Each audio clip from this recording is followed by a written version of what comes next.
Hello, my name's Jamie Kornegay. I live here in Mississippi, the Mississippi Delta to be exact. It's a great inland floodplain, sometimes known as the most southern place on earth, but I guess we can agree there are places farther south in this world. And this is my shop, Turnrow Book Company in Greenwood, Mississippi. We're a small farming community. It's kind of an unlikely place for such an independent bookstore, but this town's full of surprises. There's a really rich independent book selling tradition here in Mississippi too. I got my start about 15 years ago in Oxford at the famous Square Books, and then in 2006 my wife Kelly and I moved down here from the hills to the Delta, which is kind of a mythical land, home of the blues, where life is like literature. I love it here and I love selling books, but I've always yearned to tell stories as well as sell them. Very proud that my first novel, Soil, is being published in Australia in the spring of 2015 from Two Roads Books. It's about a young man who moves his family off the grid to a little piece of river bottom land in rural Mississippi. He's going to start a progressive agriculture for the 21st century, but his ambition can't quite meet what nature has in store for him.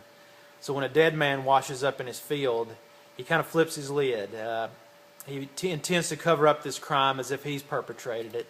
And on top of it, there's a deputy snooping around his farm, and his wife and son have moved back to town. It's kind of like Crime and Punishment with a Mississippi twist, like a Coen Brothers movie with a lot of dark comedy and turns like an old country gravel road. I love it when Australian tourists come in and we can talk about your country's great storytellers like Tim Winton and Paul Kelly and Richard Flanagan, who actually came to visit us here in 2007. He makes an eloquent case for the kinship between Australia and Mississippi. He says it's in our wild landscape and our troubled history and the way our colorful and hospitable people express themselves through story and song. Well, I hope you'll take a chance on Soil. It's very much a Mississippi story, but I think there's some relevant ideas, some universal truths you'll find. How do we keep our heads in a world that seems to be going insane? And how do people who are tied to the land and to the past keep up in an all-inclusive modern world that seems to be turning away from nature? But it does have humor too, as it must, and really anxious for you to take a look. Dig in, let me know what you think. You can reach me through our store's website, which is turnrowbooks.com. And that's it, from one book lover to another, from my south to yours.